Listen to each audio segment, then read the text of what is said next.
Hi friends, welcome to my Shigadi vlogs channel. Please friends, ಯಾರ್ಯಾರು ನನ್ನ ಚಾನಲ್ನ ನೋಡ್ತಾ ಇದ್ದೀರಾ ಸಬ್ಸ್ಕ್ರೈಬ್ ಮಾಡ್ಕೊಂಡು ನೋಡಿ ಅಂತ ಕೇಳ್ಕೊತೀನಿ. ಹಾಗೆ ಪಕ್ಕದಲ್ಲಿರೋ ಬೆಲ್ ಬಟನ್ನ ಕ್ಲಿಕ್ ಮಾಡಿದ್ರೆ ನನ್ನ ಎಲ್ಲ ವೀಡಿಯೋ ನೋಟಿಫಿಕೇಷನ್ ನಿಮಗೆ ಬರುತ್ತೆ. ಇದು ಬಂದು ನನ್ನ ತಂಗಿ ಮನೆ. ನಾವು ಅಲ್ಲಿ ಅವರು ಹಬ್ಬ ಮಾಡ್ತಾರೆ ಅಂತ ಹೇಳ್ಬಿಟ್ಟು ನನ್ನ ತಂಗಿ ಮನೆಗೆ ಹೋಗಿದ್ವಿ. ಅವರಿರೋದು ತುಮಕೂರು ಹತ್ರ, ಅಂದರೆ ತುಮಕೂರಲ್ಲೇ ಇರೋದು. ಅಲ್ಲಿ ನೋಡಿ ಯಾವ ಥರ ಹಬ್ಬ ಮಾಡಿರೋದು ಅಂತ ಹೇಳ್ಬಿಟ್ಟು ನಿಮಗೆ ತೋರಿಸ್ತಾ ಇದ್ದೀನಿ. ಅಂದರೆ ಹಬ್ಬ ಅಂದರೆ ಅವರು ಆಂಜನೇಯ ಮತ್ತು ಲಕ್ಷ್ಮೀ ದೇವಿನ ಅವರು ಮನೆಗೆ ಕರೆಸ್ತಾಯಿದ್ರು. ಸೊ ಅದಕ್ಕೋಸ್ಕರ ಅದು ದೇವರು ಮನೆಗೇ ಬರುತ್ತೆ ಅಂತಂದ್ಬಿಟ್ಟು ಇದೆಲ್ಲ ಪ್ರಿಪ್ರೇಷನ್ ಮಾಡಿದ್ದಾರೆ ನೋಡಿ. ದೇವ್ರ ಪೂಜೆಗೆ ಬೇಕಾಗಿರುವಂಥ ಹೂವು, ಹಣ್ಣು, ಅರಿಶಿನ, ಕುಂಕುಮ ಮತ್ತು ದೀಪಾಲೆ ಕಂಬಗಳು, ದೀಪ ಹಚ್ಚೋದಕ್ಕೆ ಇದು ಬಂದು ಪ್ರಸಾದ, ಪುಳಿಯೋಗರೆ ಮತ್ತು ರಸಾಯನ ಮತ್ತು ಕೋಸಂಬರಿ ಎಲ್ಲನೂ ಮಾಡಿಟ್ಕೊಂಡಿದ್ದಾರೆ. ಅಂದರೆ ದೇವ್ರು ಬಂದಾಗ ಅಲ್ಲಿ ಜೊತೆಲ್ಲ ಬರ್ತಾರೆ ನೋಡಿ, ಅವ್ರಿಗೂ ನಾವು ಪ್ರಸಾದ ಎಲ್ಲ ಹಂಚಬೇಕು. ಅದಕ್ಕೋಸ್ಕರ ಇದನ್ನೆಲ್ಲ ಮಾಡ್ಕೊತಿದ್ದಾರೆ. ಇದು ನಮ್ಮಮ್ಮ ನೋಡಿ ಬತ್ತಿಯೆಲ್ಲ ಹಾಕ್ತಾ ಇದ್ದಾರೆ. ದೀಪ ಹಚ್ಬೇಕಲ್ವ ದೇವ್ರು ಬಂದರೆ ಒಳಗಡೆಗೆ ಅಂತ ಹೇಳ್ಬಿಟ್ಟು. ಇದು ಬಂದು ದೇವ್ರ ಮನೆ ನೋಡಿ. ದೇವರು ಯಾವ ಥರ ಚೆನ್ನಾಗಿದೆ ದೇವ್ರ ಮನೆ.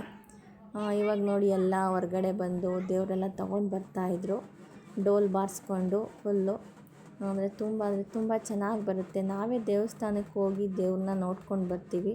ಬಟ್ ಇಲ್ಲಿ ಏನಪ್ಪ ಅಂದ್ಕೊಂಡು ಬಂದು ಮನೆ ಒಳಗಡೆ ಕೂರಿಸಿ ಅಲ್ಲಿಗೆ ಪೂಜೆ ಮಾಡಿಕೊಂಡು ಹೋಗ್ತಾರೆ. ಅಂದರೆ ನಮಗೆ ಎಷ್ಟು ಖುಷಿ ಆಗುತ್ತೆ ಅಲ್ವಾ, ಈ ಥರ ಎಲ್ಲ ನೋಡೋದಕ್ಕೆ. ಒಂಥರ ನಮಗೆ ಮೈ ಜುಮ್ ಅನಿಸುತ್ತೆ, ಆ ಥರ ಆಗುತ್ತೆ.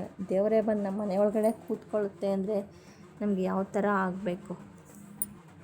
ಅಂದರೆ ದೇವ್ರನ್ನ ಅಲ್ಲಿ ಎಲ್ಲರೂ ಅವ್ರವ್ರ ಮನೆಗೆ ಕರ್ಕೊಂಡು ಹೋಗಲ್ಲ. ಇಲ್ಲಿ ಯಾರ್ಯಾರು ನಮ್ಮ ಮನೆಗೆ ಬರಬೇಕು ಅಂತ ಹೇಳಿರ್ತಾರೋ ಅವ್ರ ಮನೆಗೆ ಮಾತ್ರ ಬರೋದು. ಇದು ಅವ್ರ ಊರಲ್ಲಿ ಅಂದರೆ ಅವ್ರದ್ದು ಊರು ಗ್ರಾಮ ದೇವತೆ ಅಂತ ಹೇಳ್ತಾರಲ್ಲ, ಅದು ಆಂಜನೇಯ ಮತ್ತು ಲಕ್ಷ್ಮೀ ದೇವಿ. ಈ ಊರಲ್ಲಿ ಅದೇ ಮೇಯ್ನು. ಅವ್ರೂರ ಗ್ರಾಮ ದೇವರು ಅಂದರೆ ಆಂಜನೇಯ ಸ್ವಾಮಿ ಅಂತ ಹೇಳ್ತಾರೆ ನೋಡಿ. ಇದೇ ಆಂಜನೇಯ ಸ್ವಾಮಿ ನೋಡಿ. ಮನೆ ಒಳಗಡೆಗೆ ತಗೊಂಡು ಬಂದು ಇಡ್ತಾರೆ.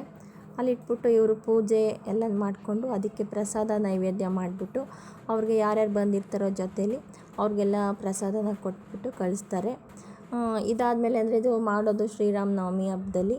ಸೊ ಅದನ್ನು ಇವಾಗ ನಿಮಗೆ ಹಾಕ್ತಾಯಿದ್ದೀನಿ ನೋಡಿ. ಎಷ್ಟು ಚೆನ್ನಾಗಿದೆ ದೇವ್ರುಗಳು. ಆ ದೇವ್ರನ್ನ ಎಲ್ಲರಿಗೂ ಒಳ್ಳೇದು ಮಾಡ್ಕೊಳ್ಳಿ ಅಂತ ಕೇಳ್ಕೊತೀನಿ. ಸೊ ನೆಕ್ಸ್ಟ್ ಇವಾಗ ಒಂದು ರೆಸಿಪಿ ನೋಡ್ಕೊಂಡು ಬರೋಣ ಬನ್ನಿ. ಇದು ಏನಪ್ಪ ಅಂತ ಹೇಳಿದ್ರೆ ಬಾದಾಮಿ ಗೋಂದು ಅಂತ ಹೇಳ್ತಾರೆ ಇದನ್ನು. ಅಂದರೆ ಇದು ಎಲ್ಲ ಅಂಗಡಿಗಳಲ್ಲೂ ಎಲ್ಲ ಶಾಪಲ್ಲೂ ಸಿಗುತ್ತೆ ನಿಮಗೆ. ಅಂದರೆ ಡ್ರೈ ಫ್ರೂಟ್ಸ್ ಎಲ್ಲ ಮಾರ್ತಾರೆ ನೋಡಿ, ಆ ಶಾಪಲ್ಲೂ ನಿಮಗೆ ಬಾದಾಮಿ ಗೋಂದು ಕೊಡಿ ಅಂತ ಹೇಳಿದ್ರೆ ಕೊಡ್ತಾರೆ ನೋಡಿ. ಇದು ಯಾವ ಥರ ಇರುತ್ತೆ ಅಂತಂದರೆ ಸ್ವಲ್ಪ ಅಂಟು ಥರನೇ ಇರುತ್ತೆ.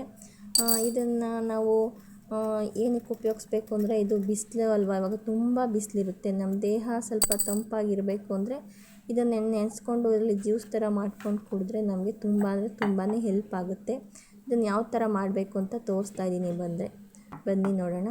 ಇದಕ್ಕೆ ಒಂದು 5-6 ಬಾದಾಮಿ ಗೋಂದನ್ನ ತಗೋಬೇಕು. ಅದಕ್ಕೆ ನಮ್ಗೆ ಎಷ್ಟು ನೀರು ಬೇಕಷ್ಟು ಹಾಕ್ಕೊಂಡು ಒಂದು ಲೋಟ ನೀರಿಗೆ 5-6 ಬಾದಾಮಿ ಗೋಂದು ಹಾಕ್ಕೊಂಡ್ರು ಸಾಕು ನಿಮಗೆ. ಅದನ್ನು ಒಂದು 5-6 ಗಂಟೆ ಬಿಟ್ಟು ನೋಡಿ ಎಲ್ಲನೂ ನೆನೆಸಿದ್ರೆ ನೋಡಿ ಈ ಥರ ಆಗಿರುತ್ತೆ.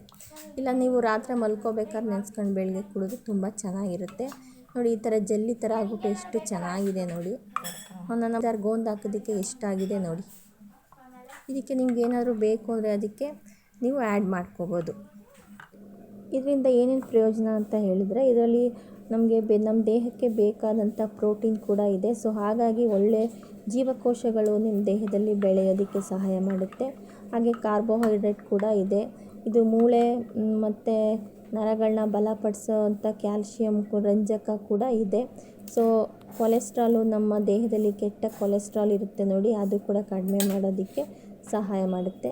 ಈ ಜೆಲ್ಗೆ ನಾವು ಸ್ವಲ್ಪ ಅಂದರೆ ನಿಮ್ಮ ಹತ್ರ ಕಲ್ಲು ಸಕ್ಕರೆ ಏನಾದರೂ ಇದ್ದರೆ ಕಲ್ಲು ಸಕ್ಕರೆನ ಹಾಕಿದ್ರೆ ತುಂಬಾ ಒಳ್ಳೆಯದು. ಬಟ್ ನಾನಿಲ್ಲಿ ಸಕ್ಕರೆನೇ ಹಾಕಿ ಮಿಕ್ಸ್ ಮಾಡ್ತಾಯಿದ್ದೀನಿ ನೋಡಿ. ಸಕ್ಕರೆ ಹಾಕ್ಕೊಂಡು ಚೆನ್ನಾಗಿ ಈ ಥರ ಮಿಕ್ಸ್ ಮಾಡ್ಕೋಬೇಕು. ಅದು ಕರ್ಗದ ಮೇಲೆ ನಾವೇನಿಲ್ಲ, ಮಾಮೂಲಿ ಜ್ಯೂಸ್ ಯಾವ ಥರ ತಗೋತೀವೋ ಅದೇ ಥರನೇ ತಗೊಂಡು ಅಂದರೆ ತುಂಬ ಚೆನ್ನಾಗಿರುತ್ತೆ. ಇದು ನೋಡಿ ನಮಗೆ ಏನಪ್ಪ ಇದು ಈ ಕಾಮಕಸ್ತೂರಿ ಬೀಜ ಅಂತ ಹೇಳ್ತೀವಿ ನೋಡಿ, ಅದನ್ನಷ್ಟು ನೆನೆಸ್ಬಿಟ್ಟು ಅದ್ರ ಜೊತೆನೇ ತಗೊಂಡ್ರೆ ಅದು ಕೂಡ ತಂಪಿರುತ್ತಲ್ವ, ನಮಗಾಗೋಗಿ ಆರೋಗ್ಯಕ್ಕೆ ತುಂಬ ಒಳ್ಳೆಯದು, ಅಂದರೆ ತುಂಬಾ ಒಳ್ಳೆಯದು. ಸೊ ಇದನ್ನು ನೀವು ಒಂದು ಸಲ ಯೂಸ್ ಮಾಡಿದ್ರೆ ನಿಮಗೆ ಗೊತ್ತಾಗುತ್ತೆ. ಹಾಗೆ ನಮಗೆ ಮೂತ್ರನಾಳದಲ್ಲಿ ಉರಿಯೂತ ಅಂತ ಹೇಳ್ತೀವಿ ನೋಡಿ, ಅದನ್ನು ಕೂಡ ತಡೆಯುತ್ತೆ. ಇದು ನಮಗೆ ಮುಖದ ಮೇಲೆ ಬರುವಂತಹ ಈಗ ಮೊಡವೆ ಅಂದರೆ ನಾವು ಹೊರಗೋಗಿ ಏನಾದ್ರು ಧೂಳು ಗೀಳಲು ಇದ್ದರೆ ಅಕಸ್ಮಾತ್ ಹೀಟಾಗಿ ನಮಗೆ ಮೊಡವೆ ಏನಾದ್ರು ಬಂದರೆ ಅದನ್ನು ಕೂಡ ತಡೆಯುತ್ತೆ ಇದನ್ನು ಉಪಯೋಗಿಸ್ಬಿಟ್ಟು ಹೇಗೆ ಬಂತು ಅಂತ ಹೇಳಿ ಫ್ರೆಂಡ್ಸ್.